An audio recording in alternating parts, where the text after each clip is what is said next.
Hey y'all, this is Palak Nanak studying MBBS and welcome to my YouTube channel.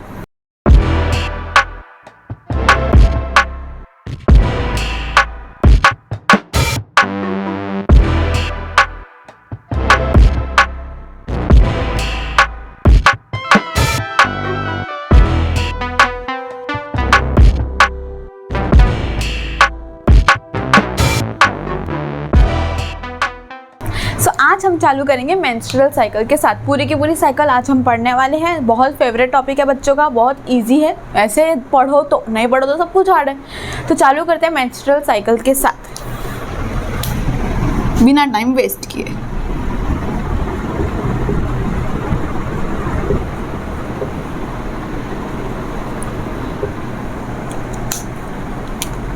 Female reproductive में this is a sexual cycle.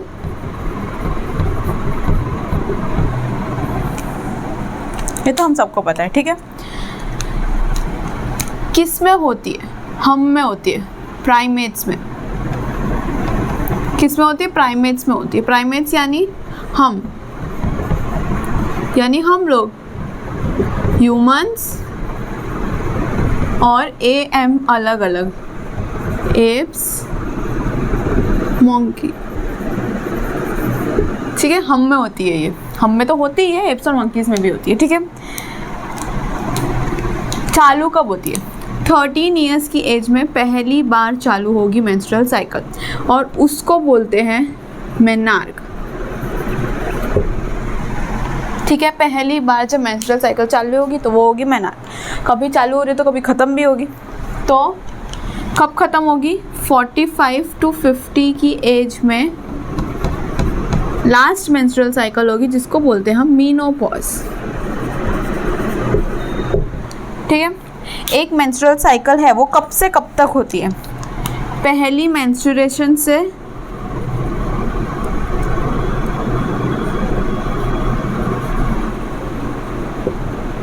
To next menstruation.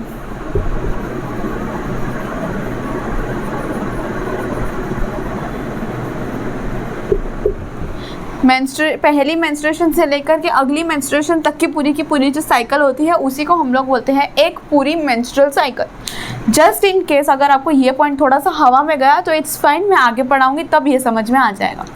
तो पहला menstruation मतलब जब periods का first day होता है, उसके बाद नेक्स्ट पीरियड जब आता है तब से ये पूरा का पूरा जो टाइम पीरियड है उसको एक साइकिल बोलते हैं। और वो जो एक साइकिल है it is usually of 28 days. कितने डेज की होती है? 28 डेज की साइकिल होती है यूजुअली, पर depending on female to female it can also be 35 days, it can also be 20 days, it can also be 25 days, whatever it is. लेकिन usually या मोस्ट कॉमनली एवरेज हमारे पास 28 days की cycle है। और हम अपनी पूरी मेंस्ट्रुअल साइकिल में यही मान के चलेंगे कि 28 डेज की हमारे फीमेल की साइकिल चल रही है, ठीक है। हम जो मेंस्ट्रुअल साइकिल पढ़ेंगे ना, उसके अंदर हम पढ़ेंगे 4 फेजेस। सबसे पहला मेंस्ट्रुअल फेज ऑब्वियसली वहीं से चालू हो रही है। उसके बाद हम लोग पढ़ेंगे मेंस्ट्रुएशन होगा, मेंस्ट्रुएशन के बाद होगा फॉलिकुलर डेवलपमेंट। तो फॉलिकुलर डेवलपमेंट को हम क्या बोलते हैं?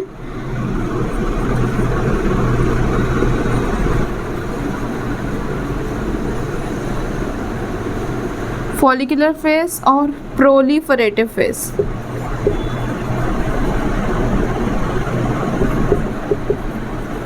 और प्री ओव्यूलेटरी फेज।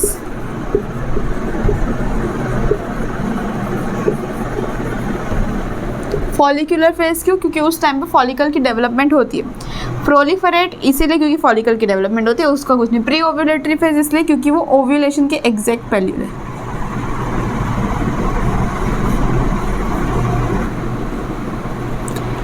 अब ओव्यूलेटरी फेज हो जाएगी यानी ओव्यूलेशन हो गया। उसके बाद आती है सिक्रीटरी फेज या post ovulatory phase, obviously ovulation के बाद है।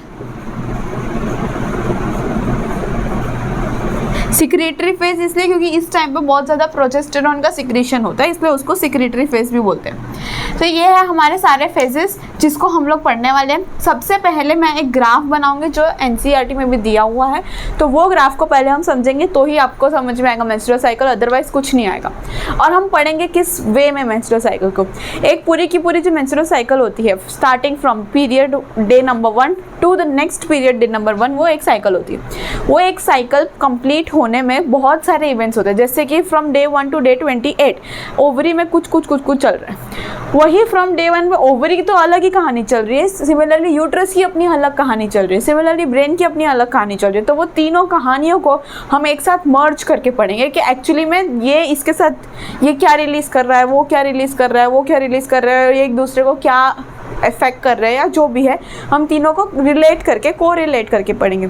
एक्चुअली में जो ओवरी में चीज़ें चल रही होती है from day 1 to day 28 that is ovarian cycle, जो यूट्रस में चल रही होती है दैट इज यूटराइन साइकिल। और हम इन दोनों को मिला करके एक ग्राफ में पढ़ेंगे और वो हम चालू करेंगे इसके बाद जब आप लिख लोगे। ऑल्सो इसको यहाँ पे ल्यूटियल फेज भी बोलते हैं क्योंकि इसमें कॉर्पस ल्यूटियम की प्रेजेंस होती है। अगेन अगर आपको ये नहीं समझ में आ रहा तो अभी सिर्फ जितना मैंने बोला उतना सुन लो, मैं अभी इसको पूरा का पूरा डिटेल में पढ़ाऊंगी तो तब एकदम अच्छे से समझ में आएगा। अभी सिर्फ इसके फेजेस के नाम लिख दो। Let's start with the graph. Graph नहीं हो, एक डायग्राम की तरह है।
चलो ये ड्रॉ कर लो। Let's finally start with menstrual cycle. अभी आप क्या करोगे, अभी आप सिर्फ और सिर्फ मेरी बात सुनोगे। लिखने का काम अभी 5 मिनट या 10 मिनट के बाद करना है, ठीक है। पहले मैं समझा देती हूँ। सबसे पहले तो इन हार्मोन्स जो मैंने लिखे हैं उनका काम क्या है, नाम तो लिख दिया है, काम क्या है। LH मैंने जो लिखा है वो LH का काम क्या होता है, ओव्यूलेशन कराना। ओव्यूलेशन यानी सेकेंडरी oocyte का रिलीज करना ओवरी से।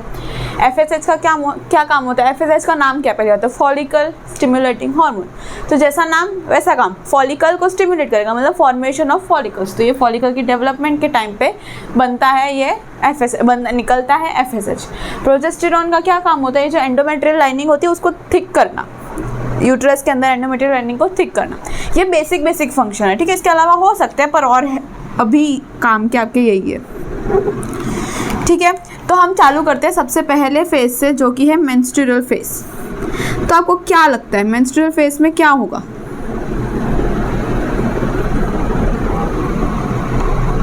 मेंस्ट्रुएशन होगा। पहली बात तो मेंस्ट्रुअल फेज रहती है अप्रॉक्सीमेटली 3 to 5 डेज तक। ये डेज भी आपको याद रखने, ठीक है। डायग्राम पूरा बना लेना, सुन लो लेकिन डायग्राम बना लेना, ठीक है। 5 दिन तक, 3 से 5 दिन तक मेंस्ट्रुअल साइकिल रहती है। उसमें एग्जैक्टली क्या होता है, जो एंडोमेट्रियल लाइनिंग थिक हुई थी वो अब शेड हो जाती है, मतलब वो सारी की सारी निकल जाती है वजाइना के थ्रू। तो उसी को बोलते हैं ब्लीडिंग या फिर पीरियड्स। तो वो 5 दिन का जो टाइम होता है उस टाइम में मेंस्ट्रुएशन होती है, ठीक है। एंडोमेट्रियम में यूट्रस में क्या हो रहा है वो तो तुमको पता चल गया कि जो एंडोमेट्रियल लाइनिंग थिक हुई थी अब वो क्या हो रही है, पूरी की पूरी शेड ऑफ हो रही है, ठीक है। ये बात हुई यूट्रस की। अब हम बात करेंगे अगर पिट्यूटरी हार्मोन्स, तो ये दोनों तो पहले क्या है, GNPs गोनाडोट्रोपिन्स, है ना, ये मैं पहले भी बता चुकी हूँ। तो गोनाडोट्रोपिन्स LH और FSH इनका काम होता है ओव्यूलेशन और फॉलिकुलर डेवलपमेंट। हमको मेंस्ट्रुअल फेज में क्या ओव्यूलेशन कराना है, ऑब्वियसली नहीं, अभी तो फॉलिकल की डेवलपमेंट भी नहीं हुई है ना, हमको डेवलपमेंट कराना है ना ओव्यूलेशन कराना है, तो हमको LH और FSH की ज़रूरत नहीं पड़ेगी। मैंने थोड़ा पीछे से बना लिया पर तुम थोड़ा ऐसे अपने हिसाब से समझ जाने का। तो FSH और LH मेंस्ट्रुअल फेज में ज़रूरत नहीं है, तो यानी GNPs की ज़रूरत मेंस्ट्रुअल फेज में नहीं है। ईस्ट्रोजन प्रोजेस्टेरॉन की भी ज़रूरत नहीं होती, क्योंकि अगर प्रोजेस्टेरॉन रहेगा तो फिर इसका मतलब एंडोमेट्रियल लाइनिंग ठीक हो जाएगी, जो हमको नहीं चाहिए मेंस्ट्रुएशन पे, तो कोई काम ही नहीं है उसका, ठीक है। तो वो नहीं होगा। अगली एक बात आती है कि मेंस्ट्रुएशन फेज के टाइम पे क्या होता है। पहली बात तो 30 to 50 ml ऑफ ब्लड निकल जाता है। ब्लड के साथ साथ एंडोथीलियम की लाइनिंग निकलती है, उसके साथ साथ म्यूकस भी निकलता है, सिर्फ ओनली ब्लड नहीं निकलता, ठीक है। दूसरी बात कि पहले जब इनिशियली मेंस्ट्रुएशन स्टार्ट होती है डे 1 पे, तब थोड़ा सा ब्लड क्लॉट हो जाता है। अब वो ब्लड क्लॉट होने की वजह से हमारी बॉडी के अंदर फिब्रिनोलाइटिक एंजाइम सिक्रीट होते हैं। अभी लिखो मत, ये मैं वापस पढ़ाऊंगी, अभी सिर्फ समझो। तो इनिशियली ब्लड जब क्लॉट हो रहा है तो फिब्रिनोलाइटिक एंजाइम सिक्रीट हो रहे हैं। अब वो फिब्रिनोलाइटिक एंजाइम, फिब्रिन यानी क्लॉट जब फॉर्म होता है तब फिब्रिन होता है, और लाइटिक यानी उसको ब्रेक करना। तो अगर क्लॉट फॉर्म करने का सबसे क्रूशियल चीज़ अगर हम ब्रेक कर देंगे तो क्लॉट फॉर्म नहीं होगी, और इस वजह से वजाइना के थ्रू हमेशा लिक्विड ब्लड ही बाहर निकलता है और मेंस्ट्रुअल ब्लड ईजिली क्लॉट नहीं होता है। ये बहुत पहले एक बार क्वेश्चन पूछा गया था, इसलिए मैं बता रही हूँ। ये भी था, उसमें 30 to 50 ml ऑफ ब्लड निकलता है। दूसरी चीज़, ये क्यों वजाइना के थ्रू जो ब्लड निकलता है वो क्लॉटेड होता है? नहीं, क्योंकि इनिशियली जब वो क्लॉट होने लगता है तब वो तुरंत फिब्रिनोलाइटिक एंजाइम सिक्रीट कर देते हैं, ताकि वो ब्लड आगे जाके भी क्लॉट ना हो। बाहर निकलने के बाद होता है ऑब्वियसली क्लॉट, पर लेकिन वो नॉर्मल ब्लड से थोड़ा सा ज़्यादा टाइम लेता है ऑब्वियसली, क्योंकि हमने फिब्रिन को तोड़ने का एंजाइम जो है वो हम लोग ने, वो फिब्रिन को बनाने का एंजाइम फिब्रिन बनाने का काम है, और हम ऐसा एंजाइम बना रहे हैं जो फिब्रिन को तोड़ रहा है। तो फिब्रिन टूटेगा तो क्लॉट ही नहीं बनेगा, है ना। अब समझे, ठीक है। तो ये menstrual cycle basic, menstruation phase basic, इतना समझ में आया मैंने जो बोला। कोई FSH LH नहीं होगा तो पिट्यूटरी हार्मोन्स नहीं होगा, ओवेरियन हार्मोन्स नहीं होंगे क्योंकि ऑब्वियसली उसकी भी ज़रूरत नहीं है। फॉलिकुलर डेवलपमेंट भी अभी नहीं होगी, पहले सिर्फ एंडोमेट्रियल लाइनिंग की शेडिंग होगी, ठीक है। इतना है हमारा menstrual phase 0 to 5 days, 3 to 5 days. अब अगर मेंस्ट्रुएशन हो रही है तो इसका मतलब क्या है? इसका मतलब ये है कि ओव्यूल जो है वो आके यूट्रस में हो गया है अटैच और बाहर निकल रहा है। अगर बाहर निकल रहा है इसका मतलब ये हुआ कि फर्टिलाइजेशन नहीं हुई है। तो मेंस्ट्रुएशन का ना होना ये बताता, मेंस्ट्रुएशन का होना ये बताता है कि फर्टिलाइजेशन नहीं हुई है, तो मतलब प्रेगनेंसी नहीं हुई। अगर मेंस्ट्रुएशन है तो डेफिनेटली फर्टिलाइजेशन नहीं हुई है। तो अगर मेंस्ट्रुएशन नहीं हो तो फर्टिलाइजेशन हुई है, ऐसा ज़रूरी नहीं है हर बार। यूजुअली तो ऐसा होता है पर हर बार ऐसा ज़रूरी नहीं है। क्यों? क्योंकि कभी कभी बिकॉज ऑफ स्ट्रेस नॉर्मल कोई भी फिजियोलॉजिकल प्रॉब्लम हो जाती है, या बेसिकली ऐसे कभी कभी लेट मेंस्ट्रुएशन होती है, कुछ भी फिजियोलॉजिकल प्रॉब्लम की वजह से, स्ट्रेस की वजह से भी मेंस्ट्रुएशन का नहीं होना हो सकता है। मतलब हो सकता है मेंस्ट्रुएशन नहीं हो पर फर्टिलाइजेशन भी नहीं हुई है उस टाइम, लेकिन मेंस्ट्रुएशन है, तो इससे ये पता चल जाता है कि फर्टिलाइजेशन तो नहीं ही हुई है। ठीक है, ये हुई बात हमारी मेंस्ट्रुअल फेज की। अगला हम बढ़ते हैं प्रोलिफरेटिव फेज, या फिर फॉलिकुलर फेज, या फिर प्री ओव्यूलेटरी फेज। ठीक है, ओव्यूलेशन में तो हमारा जो सेकेंडरी oocyte है वो बाहर निकल जा रहा है। तो सेकेंडरी oocyte के पहले, बाहर निकलने के पहले, ओव्यूलेशन के पहले का जो फेज क्या है? Pre ovulatory phase. तो अब हम प्री ओव्यूलेटरी फेज के साथ स्टार्ट करते हैं। प्रोलिफरेटिव फेज में सबसे पहले तो ऊपर से चालू करते हैं, पिट्यूटरी के हार्मोन्स GNPs। इसमें आपको क्या दिख रहा है कि FSH और LH दोनों थोड़े थोड़े बढ़ रहे हैं। सबसे पहले तो FSH से चालू करते हैं। FSH थोड़ा थोड़ा बढ़ रहा है, इंक्रीज हो रहा है, और अगर FSH बढ़ेगा तो अल्टीमेटली क्या करना है उसको? फॉलिकल की डेवलपमेंट होगी। LH अगर बढ़ेगा तो LH करवाएगा ovulation. Mark my words, LH थोड़ा सा ही बढ़ा है, ज़्यादा नहीं बढ़ा है। अगर LH की जो क्वांटिटी है वो इंक्रीज होती है थोड़ी सी, तो वो थोड़ी सी इंक्रीज होने से ओव्यूलेशन नहीं होता है। ओव्यूलेशन करने के लिए LH की क्वांटिटी बहुत ज़्यादा होनी चाहिए, जो आगे जाके होगी, तब जाके ओव्यूलेशन होगा। अभी सिर्फ LH की जो क्वांटिटी है वो सिर्फ इंक्रीज हो रही है, FSH की इंक्रीज हो रही है। ठीक है, अब FSH की क्वांटिटी इंक्रीज होगी, FSH बढ़ेगा तो FSH का काम क्या है कि फॉलिकल की डेवलपमेंट करेगा। तो प्रोलिफरेटिव फेज / फॉलिकुलर फेज, तो फॉलिकल की डेवलपमेंट करेगा। ठीक है, FSH ने फॉलिकल की डेवलपमेंट की। अब सब है ना बहुत इंटरलिंक्ड है, सब ध्यान से सुनना। FSH ने फॉलिकल की डेवलपमेंट की। फॉलिकल जब अपना डेवलपमेंट करता है तो उस प्रोसेस के थ्रू 2 हार्मोन सीक्रेट करता है, एक इनहिबिन और एक ईस्ट्रोजन। इनहिबिन तो तुमको नाम से समझ में आ जाएगा कि इनहिबिट करेगा, जो भी प्रोसेस बहुत ज़्यादा होती जा रही है और नेगेटिव फीडबैक देना पड़ेगा जिसमें, तो वो इनहिबिन का काम करेगा। पर वो अभी हमारे लिए काम करे, उसको थोड़ा सा साइड पे रखो। अभी तक मैंने ईस्ट्रोजन की कोई बात नहीं करी। क्यों? क्योंकि मैं अब जाके करूँगी। देखो अब क्या होगा, शुरू से चालू करेंगे और ईस्ट्रोजन तक पहुंचेंगे, फिर ईस्ट्रोजन के मैं आपको 3 फंक्शन बताऊंगी तो आपको अच्छे से समझ में आएगा। FSH और LH बढ़ा। FSH अगर बढ़ेगा तो वो फॉलिकुलर डेवलपमेंट कराएगा, प्राइमरी से सेकेंडरी फॉलिकल, सेकेंडरी से टर्शियरी फॉलिकल, टर्शियरी से ग्राफियन फॉलिकल। तो ये जो डेवलपमेंट का प्रोसेस है उस प्रोसेस के थ्रू सीक्रेट होता है ईस्ट्रोजन। ठीक है, इनहिबिन को भी साइड पे रखो। LH भी बढ़ रहा है, LH का फंक्शन इज ओव्यूलेशन, पर अभी इतना नहीं बढ़ा कि ओव्यूलेशन करेगा। अभी हम मेन फोकस कर रहे हैं FSH पे, जिसने फॉलिकल की डेवलपमेंट करी। फॉलिकल की डेवलपमेंट करते हुए ईस्ट्रोजन भी सीक्रेट हुआ। अब ईस्ट्रोजन 3 काम करेगा। ठीक है, सबसे पहला काम कराएगा माइटोसिस इन एंडोमेट्रियल लाइनिंग, यानी कि एंडोमेट्रियम की थिकनिंग को बढ़ाएगा। यहाँ पर एंडोमेट्रियम की थिकनिंग थोड़ी बढ़नी शुरू हुई है, पर आपने नोटिस किया होगा प्रोजेस्टेरॉन तो बढ़ा ही नहीं है। प्रोजेस्टेरॉन का काम है थिकनिंग बढ़ाना, लेकिन यहाँ पे प्रोजेस्टेरॉन नहीं है तो कैसे थिकनिंग बढ़ रही है? ईस्ट्रोजन से। इस फेज पे आके progesterone is the main thing जो एंडोमेट्रियल लाइनिंग के को थिक कर रहा है, पर इनिशियली अभी तो हमारे पास सिर्फ ईस्ट्रोजन है तो वो थिक कर रहा है। ठीक है, प्रोलिफरेटिव फेज में। तो ये पहला फंक्शन हुआ माइटोसिस इन एंडोमेट्रियल लाइनिंग। दूसरा फंक्शन चलो मैं बाद में बताती हूँ, दूसरा वो LH वाला। ठीक है, हाँ, दूसरा फंक्शन होगा, पहला तो इसने इस पे नीचे काम किया, दूसरा ओवेरियन साइकिल पे काम करेगा। मतलब ईस्ट्रोजन एक ऐसा हार्मोन है जिसके तीनों पे फंक्शन होंगे। पहला मैंने बताया एंडोमेट्रियल लाइनिंग थिक करेगा, दूसरा ओवेरियन साइकिल पे हो। तो ओवेरियन साइकिल में इस स्टेज पे अभी क्या चल रहा है? ग्राफियन फॉलिकल चल रहा है। ग्राफियन फॉलिकल को ओव्यूलेशन करना है, तो ईस्ट्रोजन क्या करेगा? ग्राफियन फॉलिकल को ओवरी के दीवार पे लेके आएगा एकदम कोने में, कि अब बस तू चालू कर दे ओव्यूलेशन, उसको कराना है कुछ भी करके। तो 2 काम किए उसने, पहले एंडोमेट्रियल लाइनिंग थिक करी थोड़ी सी, उसके बाद ग्राफियन फॉलिकल को ओवरी के वॉल पे लेके आया। ठीक है, अब वो ईस्ट्रोजन अपने आप को तो कुछ ही नहीं करेगा, ऑब्वियसली कैसे कर सकता है। उसके बाद ऊपर जाओ, तो ऊपर जाएंगे तो LH पे काम करेगा, वो पॉजिटिव फीडबैक देता है LH को। यानी कि FSH ने कराया फॉलिकुलर डेवलपमेंट, फॉलिकुलर डेवलपमेंट से ईस्ट्रोजन सीक्रेट हुआ, ईस्ट्रोजन जाके एलएच और बढ़ाता है, तो एलएच को पॉजिटिव फीडबैक देगा, बहुत ज़्यादा एलएच सीक्रेट होता जाएगा, इतना ज़्यादा एलएच बढ़ जाएगा कि उस जो पार्ट है जहाँ पे एलएच का बहुत ज़्यादा बढ़ जाएगा उसको हम लोग बोलते हैं एलएच सर्ज। क्या बोलते हैं? LH surge. तो ये एलएच सर्ज क्या होता है, एक ऐसा पॉइंट आता है 9 to 12 आवर्स बिफोर ओव्यूलेशन, यहाँ पे ओव्यूलेशन हो रही है, इसके 9 से 12 घंटे के पहले होता है एलएच सर्ज। ये एलएच सर्ज जब होता है तब एलएच की क्वांटिटी इतनी हाई हो जाती है, अचानक से स्पाइक हो जाती है कि ओव्यूलेशन हो जाता है। ठीक है, तो ये समझे आप ईस्ट्रोजन और एलएच का, ल्यूटेनाइजिंग हार्मोन का साथ में समझना पड़ेगा आपको कि क्या इंटरलिंक्ड है। ईस्ट्रोजन पॉजिटिव फीडबैक देता है एलएच को, एलएच और एफएसएच बढ़ा, उसने बाद में इनडायरेक्टली ईस्ट्रोजन बनाई और ईस्ट्रोजन एलएच को क्या कर रहा है, पॉजिटिव फीडबैक दे रहा है।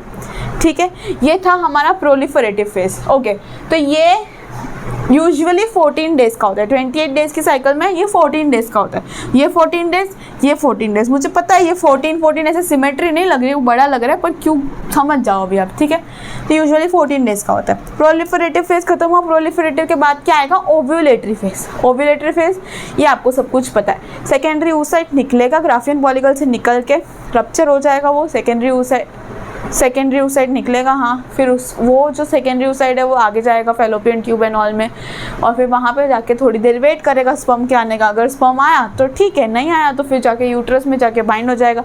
जो सेकेंडरी oocyte है, it is arrested eight meiosis 2 metaphase 2, वो जाके अटैच होगा एंडोमेट्रियल लाइनिंग में, और वो बाद में मेंस्ट्रुएशन के थ्रू निकल जाएगा। ठीक है, तो ओव्यूलेशन की प्रोसेस एक्चुअली क्या है कि ग्राफियन फॉलिकल का रप्चर होकर बाहर निकल जाना ऑफ ओव्यूल। ठीक है, ये पार्ट हमारा इतना खत्म हुआ। ठीक है, अब जो सिक्रीटरी फेज है वो थोड़ा सा इससे थोड़ा सा कॉम्प्लिकेटेड है, कॉम्प्लिकेटेड नहीं बोलूँगी, थोड़ा सा अलग है। तो इतना आप समझे तो मैं आगे बढ़ूँ। ठीक है, मेंस्ट्रुअल फेज में कम हो रहा है एंडोमेट्रियल लाइनिंग, एफएसएच एलएच कोई फर्क नहीं पड़ रहा, ईस्ट्रोजन वजह से कोई फर्क नहीं पड़ रहा, ओवेरियन साइकिल कोई फर्क नहीं पड़ रहा, 30 to 550 ml ब्लड बाहर निकलेगा, और पहले फेब्रिनोलाइटिक एंजाइम सीक्रेट होंगे, उसके बाद क्लॉटिंग तो नहीं होगी फिर लास्ट में मैंने एक पॉइंट बताया था कि मेंस्ट्रुएशन नहीं होना का कारण स्ट्रेस भी हो सकता है, कोई और रीज़न भी हो सकता है। उसके अलावा मेंस्ट्रुएशन अगर हो रहा है that means you absence of pregnancy, that shows absence of pregnancy. उसके बाद प्रोलिफरेटिव फेज, उसमें एफएसएच एलएच बढ़ रहा है, उसकी वजह से फॉलिकुलर डेवलपमेंट हो रही है, उसकी वजह से ईस्ट्रोजन बढ़ रहा है, ईस्ट्रोजन की वजह से पॉजिटिव फीडबैक आ रहा है एलएच को, ग्राफियन फॉलिकल ओवरी के वॉल पे जा रहा है और एंडोमेट्रियल लाइनिंग बढ़ रही है। ओव्यूलेशन हो रहा है, ये यूजुअली 14 डेज की साइकिल होती है, 28 डेज के अंदर। हम अभी यही अज्यूम करेंगे कि 28 डेज की साइकिल है, उससे से 14 डेज लगते हैं ओव्यूलेशन को होने में। एलएच सर्ज होता है जो कि 9 to 12 hours prior to ovulation होता है, और बस ये 14 डेज का होता है। इससे हमारा ओव्यूलेशन कंप्लीट हुआ। अब लास्ट बचा हमारा सिक्रीटरी फेज। हम अगर ओवेरियन साइकिल से चालू करें तो उसमें क्या हो रहा है, सबसे पहले ग्राफियन फॉलिकल से क्या बन रहा है, कॉर्पस हेमरेजिकम, जो कि रेडिश कलर का सब्सटेंस होता है, कॉर्पस हेमरेजिकम। उसके बाद वो कॉर्पस हेमरेजिकम आके जाके किस में कन्वर्ट हो जाता है, कॉर्पस ल्यूटियम में, जो कि ये रहा कॉर्पस ल्यूटियम। कॉर्पस ल्यूटियम जो है वो एलएच मेंटेन करके रखता है। अब अगर आपने मेरा ये ब्लू कलर देखा है थोड़ा ऊपर है, वो मैंने ऐसे ही लाइन टेढ़ी मेढ़ी नहीं बनाई है, वो मैंने इंटेंशनली थोड़ा ऊपर किया, क्योंकि एलएच का थोड़ा सा पार्ट अभी रहता है जिसका काम होता है कॉर्पस ल्यूटियम को मेंटेन करना।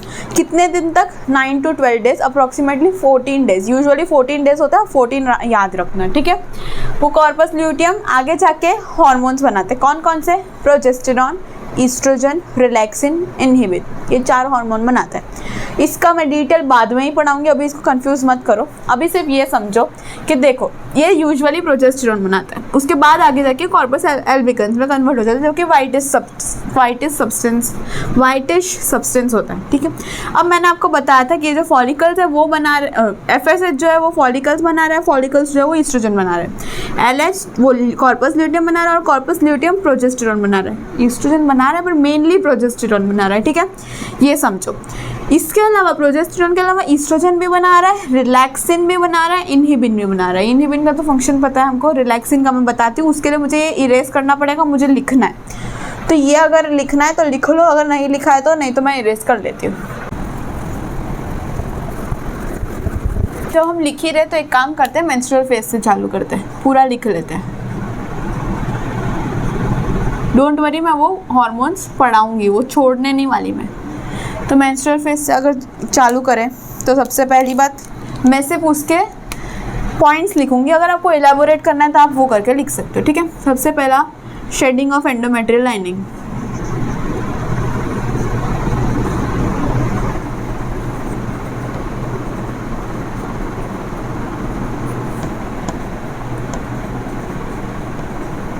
अब आपको एक चीज़ दिखाती हूँ, देखो ये 3 to 5 डेज के लिए होता है और 30 to 50 ml ऑफ ब्लड इसमें से निकलता है एक बार में वाजाइना से, ठीक है। तो 3-5 ऐसे आप याद रख सकते हो। उसके अलावा मैंने क्या बताया था मेंस्ट्रुअल फेज में, ओके, क्लॉट नहीं होता। सो इनिशियली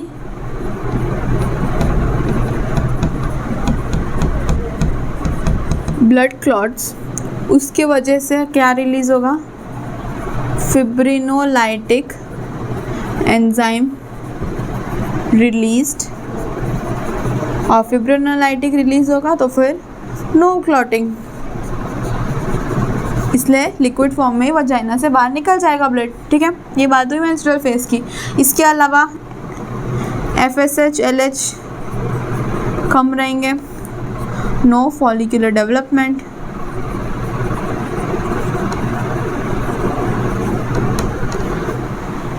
ठीक है। एक और पॉइंट कि if menstruation, presence of menstruation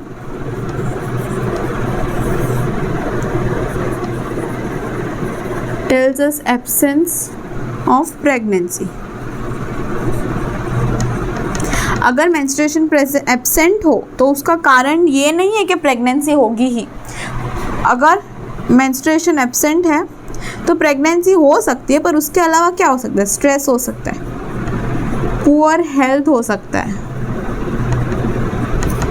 poor diet, खाना बराबर नहीं खा रहे हो, ठीक है, माल न्यूट्रिशन, ये सब हो सकता है। गोनेडोट्रोपिन से रिलीज नहीं हो रहे हो, कम GNPs है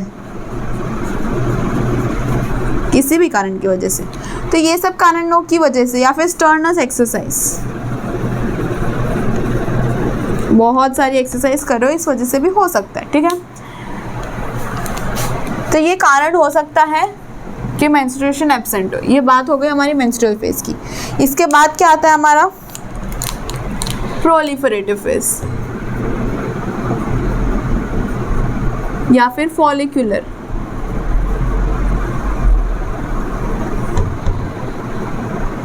या फिर प्री ओव्यूलेटरी।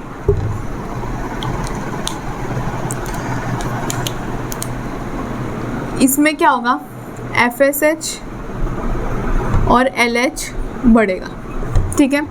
FSH क्या करेगा, फॉलिक्यूलर डेवलपमेंट। फॉलिकल अगर डेवलप हुए तो वो क्या करेंगे, secrete estrogen and inhibin. Inhibin का फंक्शन तो यही है कि वो इनहिबिट करेगा। ईस्ट्रोजन के 3 मेन फंक्शन है, तीनों पे काम करेगा। सबसे पहला तो इंक्रीज माइटोसिस इन एंडोमेट्रियल लाइनिंग,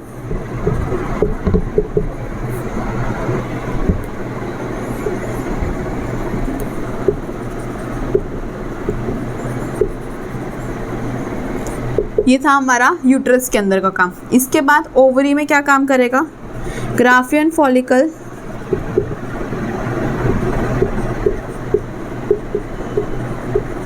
को कहाँ पे लेके जाएगा, वॉल ऑफ ओवरी। इसके अलावा पिट्यूटरी हार्मोन से भी इफेक्ट करेगा। क्या करेगा, positive feedback to LH and cause LH surge, that means ovulation. इससे मैं एक पॉइंट बताना भूल गई हूँ, मतलब वहाँ बताया था, इधर लिखना भूल गई हूँ कि इसमें क्या क्या निकलता है। ब्लड निकलता है ऑब्वियसली, इसके अलावा एंडोथीलियल सेल्स, इसके अलावा म्यूकस, ये सब चीज़ें निकल सकती हैं, ठीक है। ये बात हुई प्रोलिफरेटिव फेज की। इसके बाद बात आती है ओव्यूलेटरी फेज।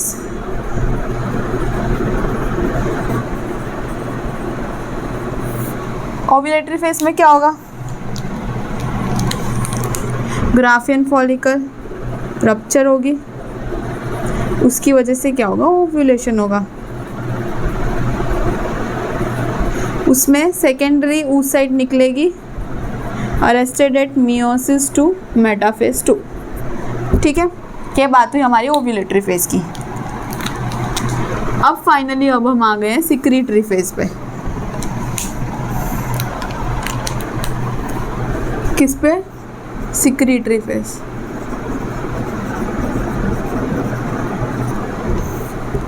सिक्रीटरी फेज में क्या होगा? अभी जो मैंने बताया वही।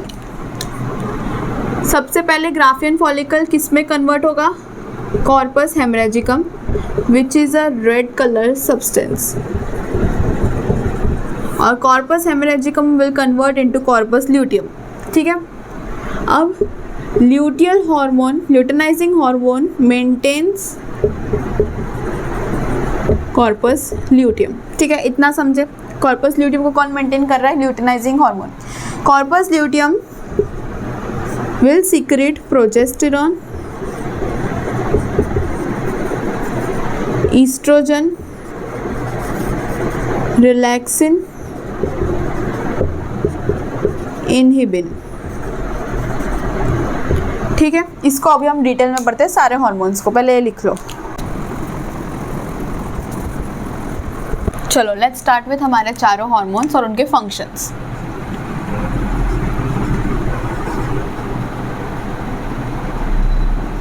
Progesterone, estrogen, relaxin, inhibin. ठीक है, progesterone, estrogen, relaxin, inhibin. Progesterone का काम क्या है? अब तक तो आप जान ही चुके हो, एंडोमेट्रियल लाइनिंग का फॉर्मेशन या thickening.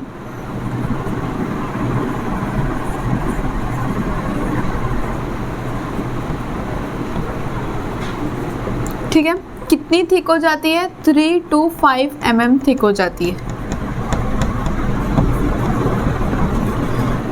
With in 2 to 3 days post ovulation. 2, 3, 3, 5। ठीक है, 2 से 3 दिन के अंदर अंदर 3 to 5 mm थिक हो जाती है हमारी एंडोमेट्रियल लाइनिंग। ठीक है, ये प्रोजेस्टेरॉन का मेन फंक्शन है। इसके अलावा अगर प्रोजेस्टेरॉन का लेवल बहुत हाई हो जाता है, high levels of progesterone will inhibit, कुछ भी चीज़ ज़्यादा में तो अच्छी नहीं होती है ना, तो अगर हाई लेवल ऑफ प्रोजेस्टेरॉन हो जाता है तो इट विल इनहिबिट FSH। ठीक है, ईस्ट्रोजन भी थोड़ा बहुत कुछ लेवल तक इनहिबिट करता है FSH को। So negative inhibition to FSH। समझे इतना? प्रोजेस्टेरॉन जो है वो एंडोमेट्रियल लाइनिंग को थिक करता है, 3 to 5 mm थिक कर देता है यूजुअली 2 से 3 दिन के अंदर अंदर आफ्टर ओव्यूलेशन। लेकिन अगर बहुत ज़्यादा अमाउंट ऑफ प्रोजेस्टेरॉन आ जाता है तो वो फिर इतना ज़्यादा कुछ भी अच्छा नहीं होता। तो ज़्यादा अमाउंट ऑफ प्रोजेस्टेरॉन आएगा तो वो नेगेटिव इफेक्ट देगा और इनहिबिट करेगा FSH को। ईस्ट्रोजन की बात करें तो वो वैसे भी थोड़ा अमाउंट में ऐसा सीक्रेट होता है कि वो FSH को इनहिबिट ही कर रहा होता है। ठीक है, रिलैक्सिन, रिलैक्सिन का क्या काम होता है? वो it will prevent contraction of endometrium and myometrium, यानी relaxation। तो it will cause relaxation of myometrium and endometrium। ऐसा क्यों? अगर मायोमेट्रियम और एंडोमेट्रियम का कॉन्ट्रैक्शन होता है तो वो एक फेवरेबल कंडीशन हो जाती है एम्ब्रियो की इम्प्लांटेशन के लिए। सो अगर हम रिलैक्स करेंगे तो वो फेवरेबल कंडीशन नहीं होगी। So because of relaxation of endometrium and myometrium, implantation के लिए फेवरेबल कंडीशन नहीं होता तो वो इम्प्लांटेशन नहीं होगा। ठीक है, तो मेंस्ट्रुएशन के टाइम पे ऑब्वियस इम्प्लांटेशन, प्रेगनेंसी, फर्टिलाइजेशन कुछ नहीं हो रहा, तो ये रिलैक्सिन का एक और काम होता है। वो एक और काम होता है इसका प्रेगनेंसी के एंड में, यानी पार्चुरेशन के टाइम पे, it will relax pubic symphysis during parturition.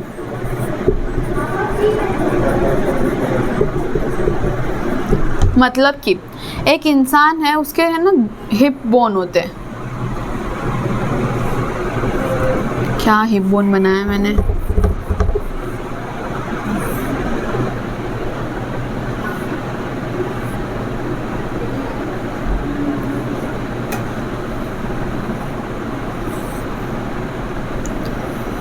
जो भी है ये हिप बोन होता है, यहाँ पे ये आ रहा है फीमर, ऐसे समझ जाओ, और ये इंसान का अपर बॉडी, ठीक है। ये जो पार्ट है ना, इसको हम लोग बोलते हैं प्यूबिक सिम्फाइसिस, इसको रिलैक्स करता है ताकि ऑब्वियसली पार्चुरेशन ईजी हो, ईजी डिलीवरी हो। इसके अलावा inhibit obviously will inhibit secretion of FSH and LH। इसके अलावा कोई भी दिक्कत नहीं। ये चारों जो हार्मोन्स है वो क्या कहाँ से आ रहा है, कॉर्पस ल्यूटियम से, ठीक है। कॉर्पस ल्यूटियम ये चारों हार्मोन्स को सिक्रीट करा रहा है। अब कॉर्पस ल्यूटियम बन गया, ठीक है, सिक्रेटरी फेज के कॉर्पस ल्यूटियम तक। पहली बात तो वो कितने दिन रहता है corpus luteum, stays up to 9 to 12 days, ये रेंज है, बट आप याद रखो 14 डेज। ये क्यों, क्योंकि आगे एक कैलकुलेशन कराऊंगी मैं, उसमें आता है, आगे क्या भी करा देती हूँ। चलो 28 डेज की साइकिल होती है, हम ऐसा मान रहे हैं, ठीक है। अब हमको निकालना है ovulation day, day of ovulation, कि कौन से डे पे ओव्यूलेशन हो रहा है। तो 28 डेज की साइकिल है, तो हम लिखेंगे number of days of menstrual cycle -14, ये इसका फॉर्मूला है ओव्यूलेशन डे का। क्यों, वो मैं बताती हूँ। इसको लिख लो, थोड़ा खिचड़ी बन रही है। चलो, ये ऐसा कुछ ग्राफ बनाया था मैंने, इसमें कॉर्पस ल्यूटियम यहाँ पे सिक्रेट हो रहा है, ठीक है। ये पूरा का पूरा यहाँ पे ओव्यूलेशन हो रहा है, ठीक है, LH सर्ज है। यहाँ पे हो रहा था मेंस्ट्रुएशन, प्रोलिफरेशन, इधर ओव्यूलेशन, ये सिक्रेटरी फेज। ये पूरा का पूरा कितने दिन का है, 28 डेज का है। अब मैंने बोला कॉर्पस ल्यूटियम तो 14 डेज ही रहती है, ठीक है। याद रखना कॉर्पस ल्यूटियम 14 डेज ही रहती है, चाहे प्रेगनेंसी हो नहीं हो। क्यों मैं बता रही हूँ, आगे पता चलेगा। 14 डेज तक है ये। हमको जानना है ओव्यूलेशन कितने दिन हो रहा है, तो हम क्या करेंगे, इतने में से इतना को माइनस कर देंगे तो हमको पता चल जाएगा ओव्यूलेशन कब हो रहा है। सिंपल मैथ है। तो ओव्यूलेशन डे निकालने के लिए जितने डेज की साइकिल है उतने में से 14 को माइनस कर दो। फॉर एन एग्जाम्पल, अगर मान लो कि किसी एक फीमेल की 34 डेज की साइकिल है, तो ओव्यूलेशन डे कब होगा, तो 34 - 14, 20 डे, 20th डे, ठीक है। तो उस डे पे होगा। इसमें कहाँ पे होगा, 14th डे पे ओव्यूलेशन होगा, यानी ये वाला जो पार्ट है ये भी 14 डे होगा। जो मैंने पहले बताया था, ये यूजुअली 14 डेज का होता है, बट डिपेंडिंग ऑन फीमेल सबका अलग अलग होता है, ठीक है। अब ये 4 हार्मोन मैंने बताए कॉर्पस ल्यूटियम से सिक्रीट होते हुए। अब कॉर्पस ल्यूटियम का आगे क्या होगा, क्या बनेगा, वो 2 चांसेस है, या तो प्रेगनेंसी होगी या तो नहीं होगी। तो दोनों को हम एक केस बना के पढ़ते हैं। कॉर्पस ल्यूटियम आगे क्या करेगा, ठीक है। 2 केसेस है, या तो प्रेगनेंसी होगी यानी फर्टिलाइजेशन, या तो नहीं होगी।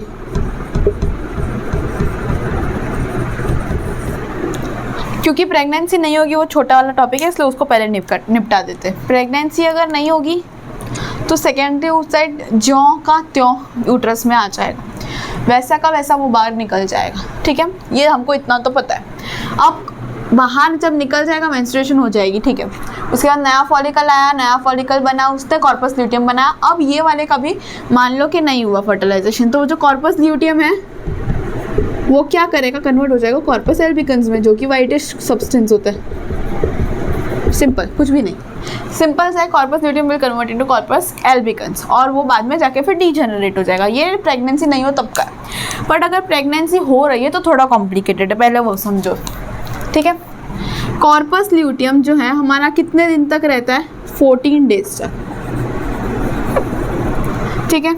14 डेज तक हमारा कॉर्पस ल्यूटियम रहता है। 14 डेज के बाद वो रिग्रेस हो जाएगा, वो कुछ भी हो जाए कॉर्पस एल्बिकन में तो कन्वर्ट हो ही जाएगा। 14 डेज तक वो क्या काम करता है, secrete progesterone.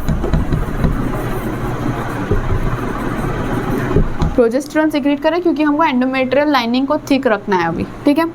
Under the influence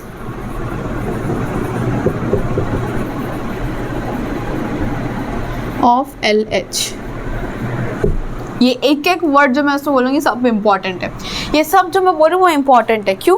क्योंकि अब एग्ज़ाम में ना हार्मोनल बेस्ड ज़्यादा पूछे जाते हैं, तो ये नहीं पूछेंगे कि मेंस्ट्रुएशन कितने दिन का होता है या फिर सिक्रेटरी फेज कितने दिन का होता है। वो लोग ये पूछेंगे कि प्रोजेस्टेरॉन का क्या, ईस्ट्रोजन के कौन से 3 फंक्शन होते हैं, प्रोजेस्टेरॉन का क्या फंक्शन होता है, हाई लेवल ऑफ प्रोजेस्टेरॉन में क्या होता है। तो प्रोजेस्टेरॉन, ईस्ट्रोजन, ये सब चीज़ों पे, हार्मोन्स पे ज़्यादा क्वेश्चन आने के चांसेस है, तो वो ज़्यादा इंपॉर्टेंट है, ठीक है। तो इस ध्यान से सुनो, और इसमें भी ये सबसे ज़्यादा इंपॉर्टेंट है।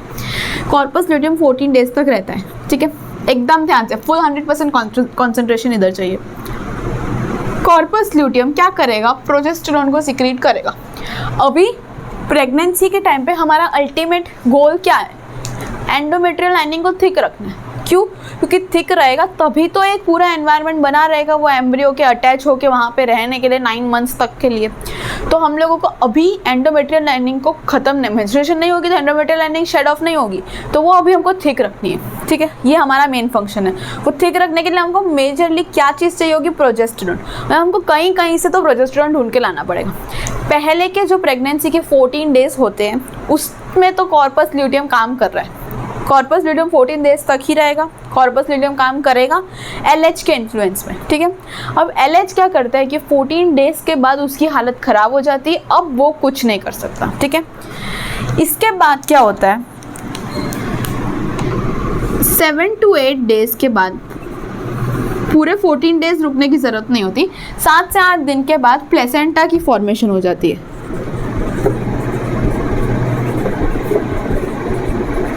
ठीक है, प्लेसेंटा की फॉर्मेशन हो जाती है।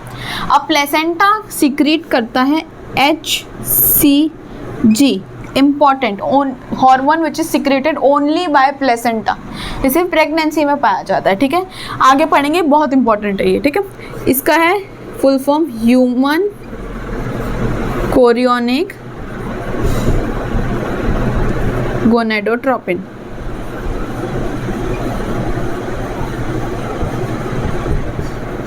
ये HCG है, इसके अलावा HPL करके भी हार्मोन होता है जो प्लेसेंटा सिक्रीट करती है, पर अभी हमारा point of concern is HCG। HCG का क्या फंक्शन होता है, ये जो HCG है ये वो ही सेम काम करेगा जो LH करता है। सो HCG विल मिमिक LH। और अब कॉर्पस ल्यूटियम को कौन मेंटेन करेगा, HCG। समझ रहे हो, पहले के जो 14 डेज है तब तक कॉर्पस ल्यूटियम मेंटेन रहेगा LH के अंदर और सिक्रीट करेगा प्रोजेस्टेरॉन, ठीक है। अब 7 से 8 दिन के बाद तो प्लेसेंटा बन गया, क्योंकि ऑब्वियसली एम्ब्रियो का बनना है तो प्लेसेंटा बन गया। तो प्लेसेंटा क्या बनाएगा, HCG, human chorionic gonadotropin hormone बनाएगा। उसका फंक्शन सेम वही होगा LH जैसा, वो क्या करेगा, मेंटेन करके रखेगा कॉर्पस ल्यूटियम को अप टू 2 to 4 मंथ्स। 2 से 4 महीने तक वो कॉर्पस ल्यूटियम को मेंटेन करके रखेगा। अभी पहले 14 डेज तक का तो हमारे पास प्रोजेस्टेरॉन था, अगले 2 से 4 महीने का भी प्रोजेस्टेरॉन हो गया। इसके बाद कॉर्पस ल्यूटियम अब तो डिजेनरेट हो जाएगा, उसकी भी हालत ख़राब हो गई 4 महीने बाद, अब थक गया वो। इसके बाद क्या होगा, corpus luteum degenerate. Corpus luteum तो चला गया, तो प्रोजेस्टेरॉन कौन बनाएगा। अब प्लेसेंटा जो है वो खुद ही प्रोजेस्टेरॉन बनाएगी।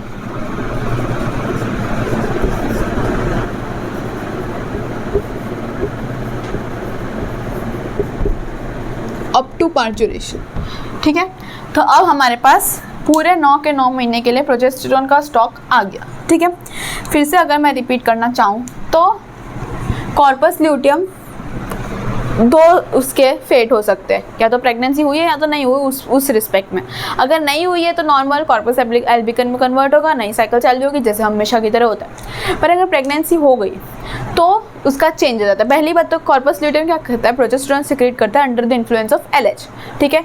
LH की मदद से वो प्रोजेस्टेरॉन सिक्रीट करेगा पर 14 डेज तक। लेकिन जब फर्टिलाइजेशन हो जाती है उसके 7 to 8 डेज के बाद प्लेसेंटा बन जाता है। तो ये इनिशियल तो ये ल्यूटिनाइजिंग हार्मोन के अंडर कर रहा था, पर प्लेसेंटा के बनने के बाद प्लेसेंटा सिक्रेट कर देता है HCG, human chorionic gonadotropin hormone. तो वो अब काम करता है LH का। अब LH को इतनी मेहनत करने की जरूरत नहीं है, तो LH का काम करेगा HCG, और HCG क्या करेगा, मेंटेन करके रखेगा कॉर्पस ल्यूटियम को up to 2 to 4 months.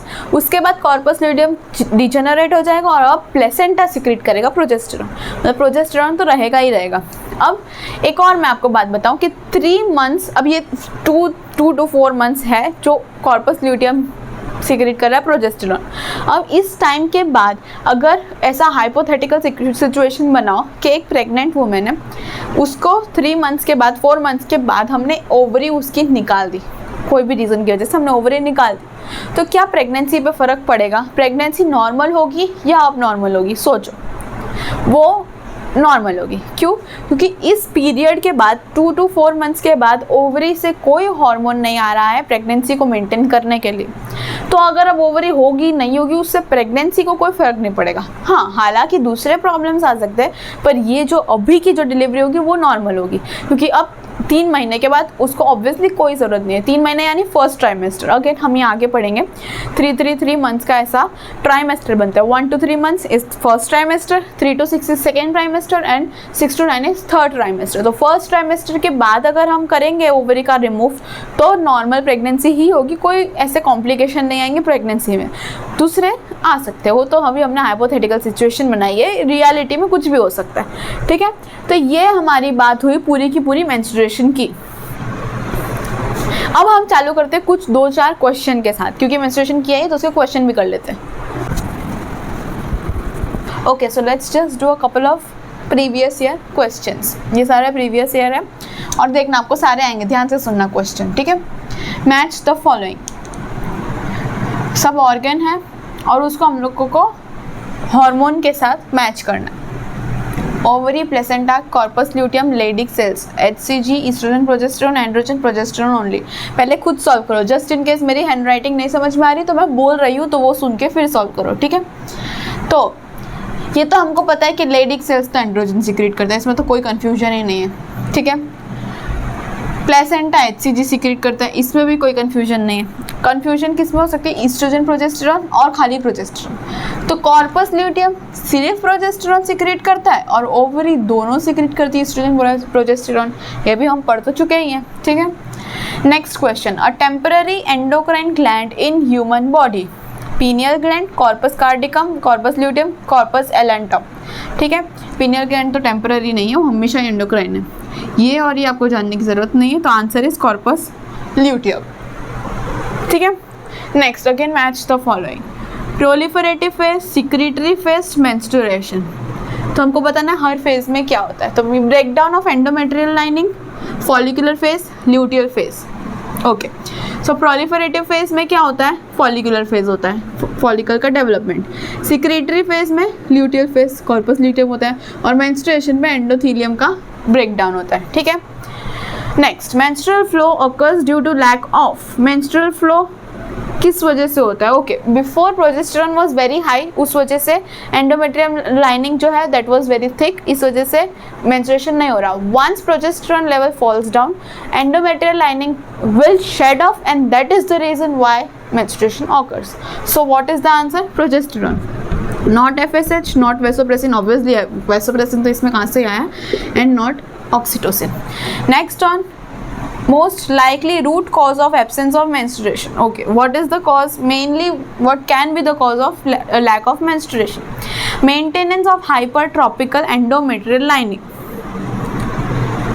endometrium lining की बहुत ज़्यादा प्रेजेंस की वजह से मेंस्ट्रुएशन नहीं होगा, मे भी पॉसिबल है कि नहीं हो सकता। Maintenance of high concentration of sex hormones in blood stream, no it's not related with that.